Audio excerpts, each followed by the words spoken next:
हरि गोविंद जय जय गोविंद जय जय हरि गोपाल जय जय। बोलिए गोविंद भगवान की जय, सद्गुरुदेव भगवान की जय। आइए अपने चित्त को वहीं लगाएं। दिति घबरा गई और दिति ने गर्भ धारण किया, लेकिन दिति ने कि देवताओं को कष्ट देंगे ये, इसलिए उन्होंने गर्भ को कई वर्षों तक 100 वर्षों तक गर्भ धारण किए रखा। उससे क्या हुआ कि सूर्य चंद्र का भी तेज क्षीण होने लगा। देव घबरा गए, वे ब्रह्मा जी के पास आए और उनसे पूछा कि दिति के गर्भ में कौन है। उन्हें ब्रह्मा जी ने दिति के गर्भ में जो थे उनकी कथा सुनाई। ब्रह्मा जी बोले कि एक बार मेरे मानस पुत्र सनकादिक ऋषि घूमते फिरते वैकुंठ लोक में गए और अंतःकरण चतुष्ट शुद्ध होने पर ही ईश्वर के दर्शन होते हैं। ईश्वर दर्शन करने के लिए जाते समय उन चारों को शुद्ध करके ही जाओ। अंतःकरण के 4 विभाग हैं। अंतःकरण जब संकल्प विकल्प करता है तब उसे मन कहा जाता है। वह जब किसी वस्तु का निर्णय करता है तब उसे बुद्धि कहते हैं। श्री कृष्ण का चिंतन करने लगे, भगवान का चिंतन करने लगे, ब्रह्म चिंतन करने लगे तब उसको चित्त कहते हैं। और उसमें जब क्रिया का अभिमान जगता है तब उसे अहंकार कहते हैं। मन, बुद्धि, चित्त और अहंकार, इन चारों को शुद्ध करो। बिना इन चारों के शुद्ध किए परमात्मा के दर्शन नहीं हो सकते। ब्रह्मचर्य के बिना इन चारों को की शुद्धि नहीं होती। ब्रह्मचर्य तभी सिद्ध होता है जबकि ब्रह्मनिष्ठा सिद्ध होती है। सनत कुमार ब्रह्मचर्य के अवतार हैं। वे महाज्ञानी हैं, फिर भी बालक जैसे दैन्य भाव से रहते हैं। सनत कुमार आज नारायण के दर्शन करने के लिए वैकुंठ में जाते हैं। काम और काल वैकुंठ में प्रवेश नहीं कर पाते। जहां वैकुंठ कुंठित होती है, बुद्धि कुंठित हो जाती है, उसी को कहते हैं वैकुंठ।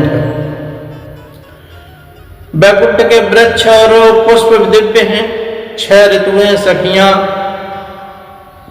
सखियां बनकर उस धाम की सेवा करती हैं।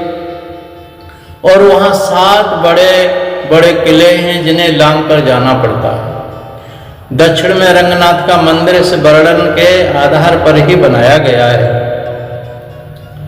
जिसने रंगनाथ का दर्शन किया होगा इसी के आधार पर बनाया गया है। सनत कुमारों को अलौकिक वैकुंठ धाम का दर्शन हो रहा है। यहाँ भ्रमर भी प्रेम से ईश्वर के गुणगान गाते हों, ऐसा लगता है वे भ्रमर गुणगान कर रहे हैं, मानो श्री कृष्ण का दर्शन कीर्तन ही कर रहे हैं। वैकुंठ में विषमता नहीं है। यहाँ के पार्षद भगवान जैसे हैं और दासियां लक्ष्मी जैसी। पार्षद भी शंख चक्र गदाधारी चतुर्भुज हैं। ईश्वर जब कुछ प्रदान करने लगते हैं तब वे देने में कुछ भी संकोच नहीं करते, कुछ भी संकोच नहीं करते। भगवान जब देते हैं तब लेने वाला लेते लेते थक जाता है। मनुष्य आखिर कितना ले सकता है। ईश्वर की राजसभा में विषमता नहीं है। तुम भी भोजन आदि में विषमता मत करो। कहीं सेठ घर में 3 प्रकार के चावल रखते हैं। नौकरानियों के लिए अलग, साधु बाबाओं को देने के लिए अलग, और स्वयं के खाने के लिए दिल्ली के बासमती चाक के चावल। इस तरह 3 प्रकार के चावल रखते हैं। ऐसा भेद कभी नहीं करना चाहिए। सबके लिए समान भाव से थोड़ा दे दो। एक ही तरह का भोजन पकाओ। हमारी माताएं परोसने में बड़ी चतुर हैं। अपनी या अपनों की रोटी पर कुछ ज्यादा ही घी लगाती हैं। भोजन में विषमता वाले को संग्रहणी का रोग हो जाता है। हमारे सोहम आश्रम में सबके लिए एक जैसा ही भोजन बनता है।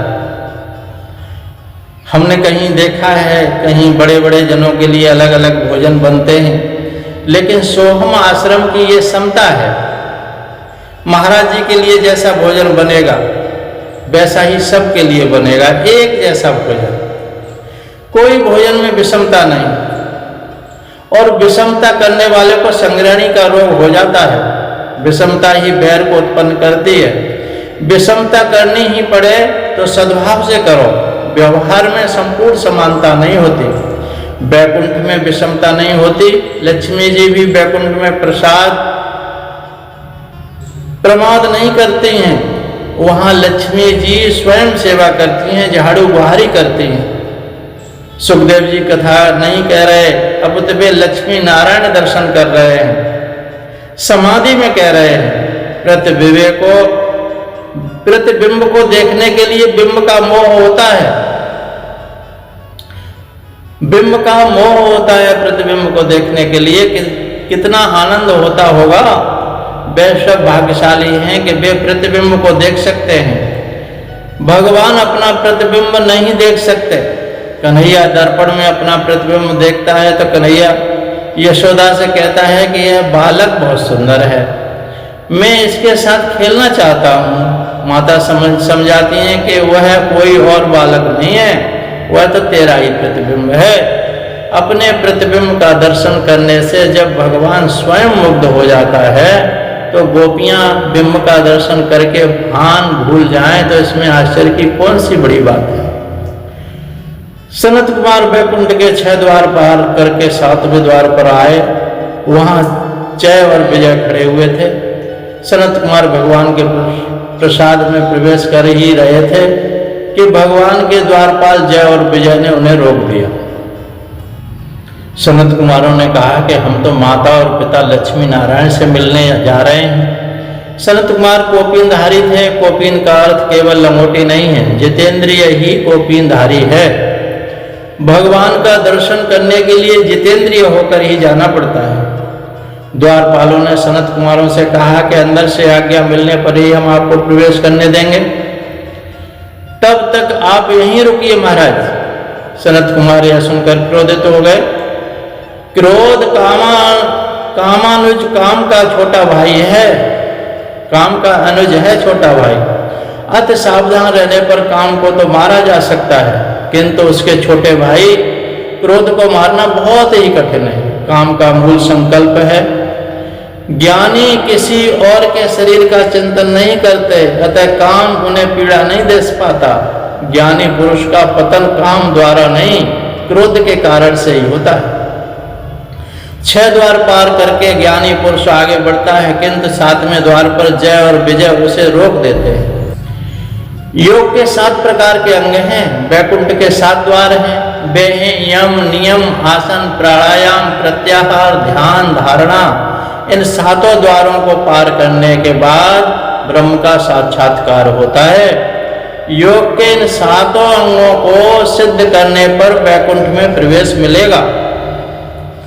ध्यान का अर्थ है एक अंग का चिंतन।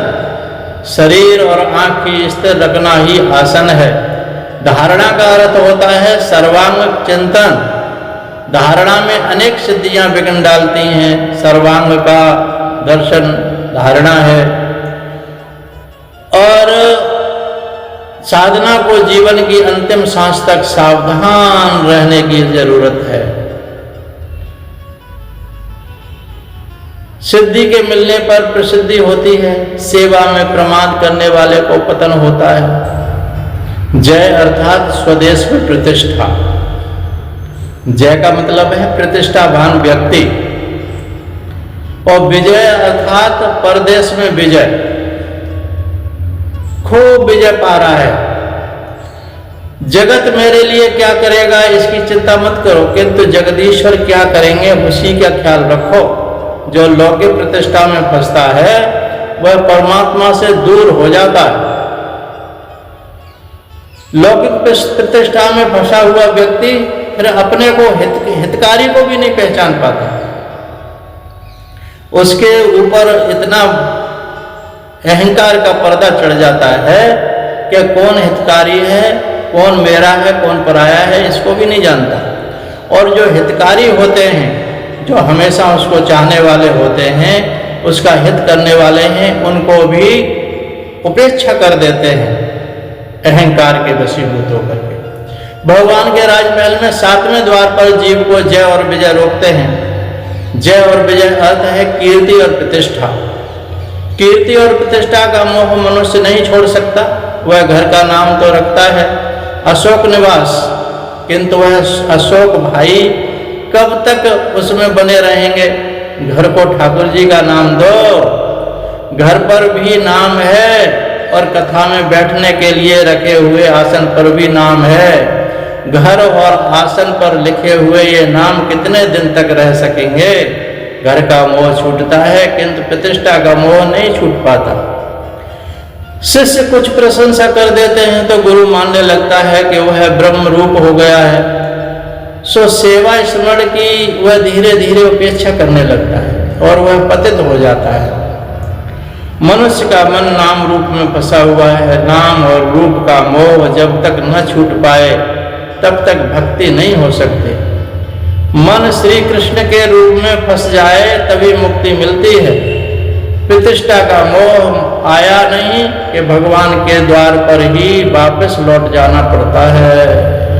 क्रोध करने से सनत कुमारों को प्रभु ने 7वें द्वार के वापस लौटना पड़ा, किंतु उनका क्रोध सात्विक था। वे द्वारपाल भगवान के दर्शन में बाधा उपस्थित कर रहे थे, अतः वे क्रोधित हुए। अतः भगवान अनुग्रह करके द्वार पर आए और संत कुमारों को दर्शन दिया, किंतु वे भगवान के राजमहल में उनके वैकुंठ लोक में प्रवेश न पा सके। महाप्रभु ने इस चरित्र को समाप्ति करते हुए कहा कि ज्ञानी के लिए ज्ञान मार्ग में अभिमान विघ्न करता है। अभिमान के मूल में यही क्रोध है। कुछ अज्ञान अवस्था में मरते हैं तो कुछ लोग ज्ञानी होकर अभिमान अवस्था में मरते हैं। ब्राह्मण को शिक्षा न मिले तो वह अज्ञानी रहता है और शिक्षा कुछ अधिक पाले तो कभी कभी अभिमानी होकर भी मरता है। कर्म मार्ग में विघ्न करता काम है। कश्यप और दिति मार्ग में काम ने ही बाधा डाली थी। काम से कर्म का नाश होता है। भक्ति मार्ग में लोभ बाधक बनता है। लोभ भक्ति का नाश करता है। ज्ञान मार्ग में क्रोध विघ्न करता है। सनत कुमारों ने मार्ग में क्रोध ने ही बाधा डाली। क्रोध से ज्ञान का नाश होता है। देह दृष्टि से काम उत्पन्न होता है। ज्ञानी के मार्ग में काम बाधा नहीं डालता, किंतु क्रोध बाधा डालता है। इसलिए क्रोध से सावधान रहें। भक्ति मार्ग में लोभ से सावधान रहें और ज्ञान मार्ग में क्रोध से सावधान रहें। कर्म मार्ग में काम से सावधान रहें। कामा क्रोधा तथा लोभस तस्माद् एतत्त्रयम् त्यजेत्। इसलिए इनको त्यागना चाहिए, इनसे सावधान रहना चाहिए। सावधानी हटी और दुर्घटना घटी। तो इसलिए जो साधक हैं, भगवान के भक्त हैं, उनको सदा सजग रहना चाहिए। ये कथा में यही सिखाती हैं। कथाओं से हमें सीख ले लेनी चाहिए। बोलिए सच्चिदानंद भगवान की जय, सद्गुरुदेव भगवान की जय। इससे आगे की चर्चा आगे सुनेंगे।